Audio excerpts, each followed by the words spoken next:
Hello guys, this is a review of the movie Maleficent. As we all know, Maleficent 2 is coming out in just a few days, so the timing couldn't be better. I've been wanting to review this for such a long time, but I guess now it's the most appropriate time to do it. I'm gonna assume that most of you, if not all of you, already know the story of the Sleeping Beauty, Disney's version that was released so many years ago. This explains the backstory of Maleficent and kind of contradicts certain very important points of the story. Spoilers ahead. There's always spoilers in my movies. I go over the plot and then I review and go give my opinion about the movie near the end. Let's get started.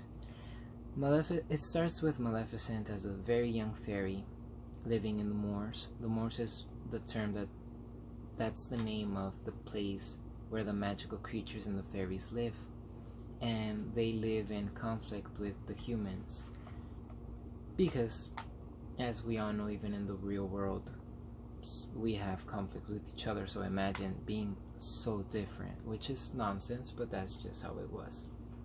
She was very strong and she was deemed the protector of the moors. She becomes friends at a very early age. When she's still a young fairy, she meets this young boy named Stefan. He's poor but has a very kind heart. At least we think. They fall in love, they grow up together, even like, I believe, late teenage years, I'm assuming. One day, the king at that time decides to go over and take over the moors, as he's tried to do countless amount of times. He gathers his knights and they go, but obviously Maleficent, being the protector of the moors and loving her family, she's not gonna allow that, so she starts attacking them while protecting herself, protecting everybody from them, along with the other creatures, the trees and stuff. And she embarrasses him very bad because she's just so powerful with her wings, with her magic. They have absolutely no answer to her defense. And obviously the king is feeling very embarrassed. He was defeated, and in a very one-sided way. So he's in his deathbed. He's on his deathbed, and he tells his followers, whoever kills Maleficent, whoever brings me her head, will be the next king. And Stefan is around serving the king. He listens up and he thinks, wow, I would have absolutely no trouble getting in there because they trust me. That's his thoughts. So he goes over, and we don't hear that. That's just me kind of like, putting in my my opinion on what he's thinking based on what he did. So he heads over and he tricks Maleficent. He makes her believe that he's there to help her and to warn her that the king wants her dead and that he's gonna help her, etc. He gives her a potion to drink that makes her fall asleep, and while she's asleep he cuts her wings off. So you could imagine her wings were her biggest asset, and not just in terms of like me, the audience, thinking, oh, they made her look so cool. It's not. It was everything to her. She would fly everywhere. She used them. They were useful. They weren't just an accessory. And now they were gone. They were stolen from her. And that's when Maleficent starts to fill her heart with resentment and hate. Because logically, they just took something so important from her. And not just that, the love of her life tricked her. It's crazy, honestly. So Stefan goes back with the wings and becomes king after the king at that time dies. There's a scene where Maleficent encounters a raven in a trap, and I believe they're probably gonna kill him, and she saves him. She uses her magic to shift him into a man. Well, I don't know if it's called shape-shifting. I believe it is. And he tells her that his name is Diaval, and I would say they become friends, but they don't really admit it. He kind of serves her as a sign of appreciation for her saving his life. He becomes her wings now that she doesn't have them, and like her ears and everything. He goes over to the castle and hears news that the king is having a baby with his new wife. The queen.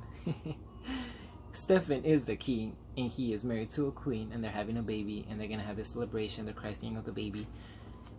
And that's when the movie really changes. Like, it differs so much from the Sleeping Beauty, because in the Sleeping Beauty version, Maleficent is jealous, and she's just being really vindictive because she wasn't invited to the party.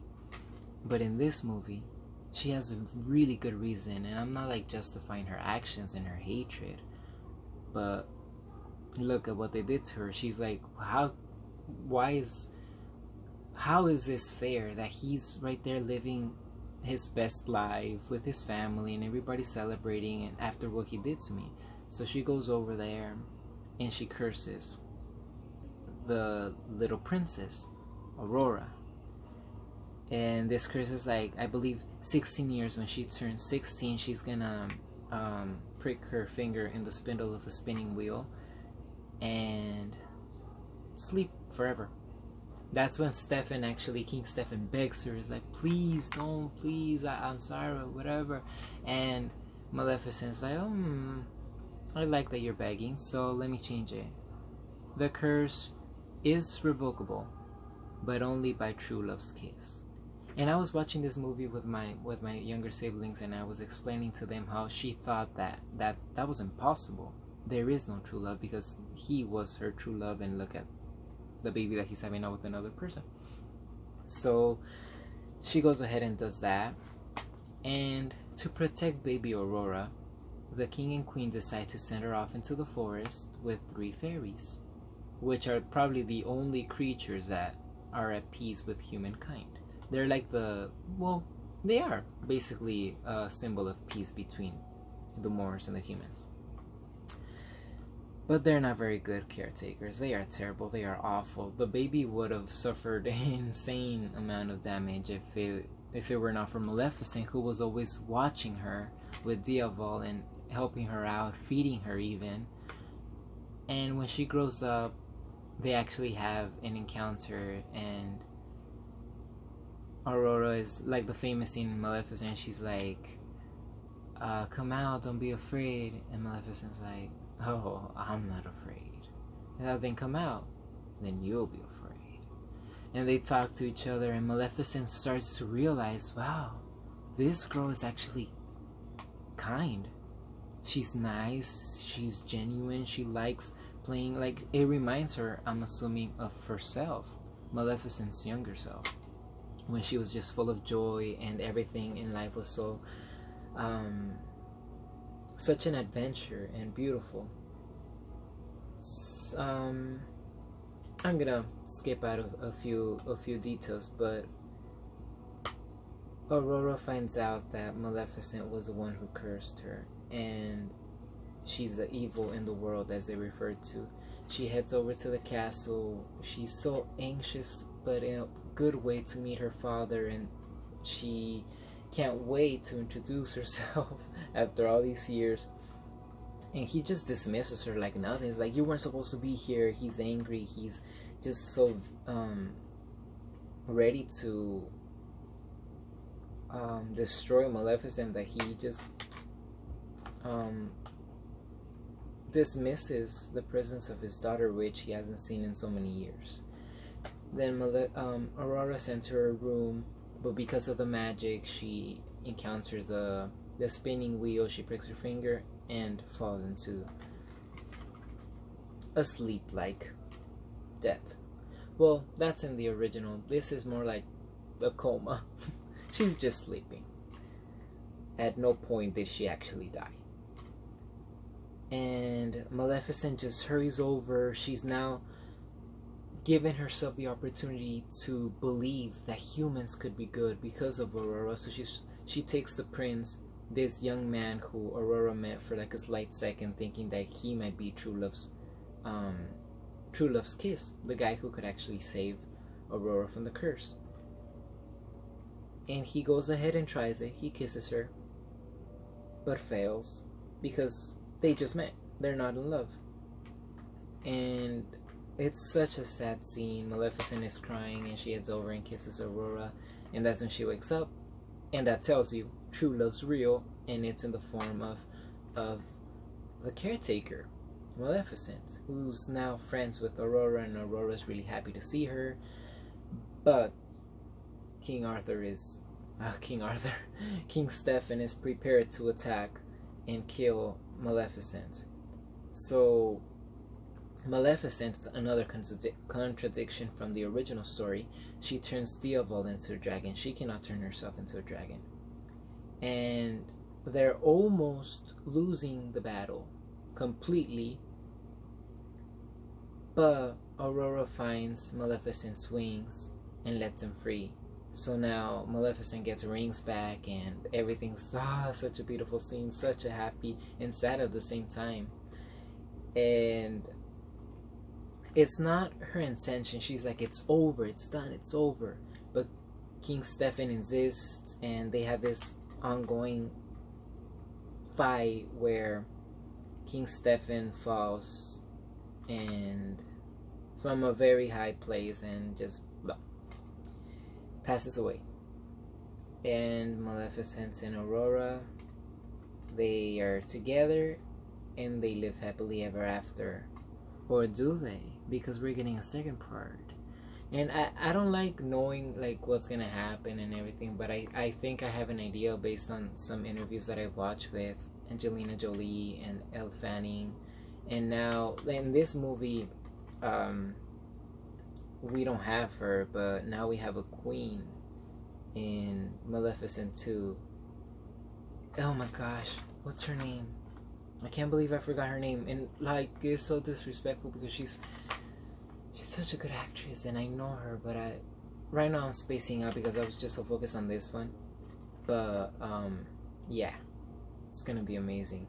Anyway, my review of this movie, this one, the first one, logically, I have nothing but good things to say. Like, I expected it to be a lot more horror oriented, more scary, but I mean, it is Disney, so it can't be that bad logically. But it was fun, it was quality, it had a point, it had a good message, kindness, overall, love, real love exists, and regardless of pain and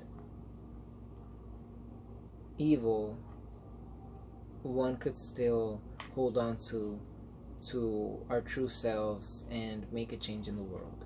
Even for Stefan, if he would actually if he would have never done that to Maleficent, things would have been so much different, and he had a choice.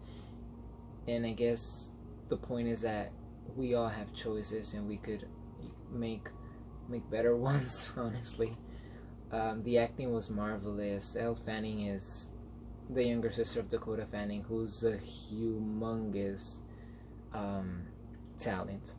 And Elle, obviously, herself is also very talented. Angelina Jolie, hello. She needs no introduction. She's amazing. Everybody else, I'm sorry for not memorizing their names, but I've seen them in other movies. They're also very great. And the cinematography was beautiful. It's like very haunting. The song at the end credits was Lana Del Rey's version of, how was the song? Once Upon a Dream, I think. Once upon, yeah, it's beautiful. Very, very haunting, very fitting. Yeah, I can't wait to watch the second movie, and like I said, hopefully I get a chance to review it. I like actually holding the DVD. I'm obviously gonna buy it on DVD when it comes out, but that's gonna be a while, so I'm probably just gonna review it and then buy the DVD later. Anyway, if you haven't watched this movie, watch it. It's really good, and like I said, the message is awesome, and the movie's a lot of fun. It has and elements of horror that I really enjoy, and at the same time keeps it very open to any audience, from like a young baby to an elderly person. Very enjoyable. My rating would be 9 out of 10 in its category. Or yeah, 9 out of 10. Thank you for watching.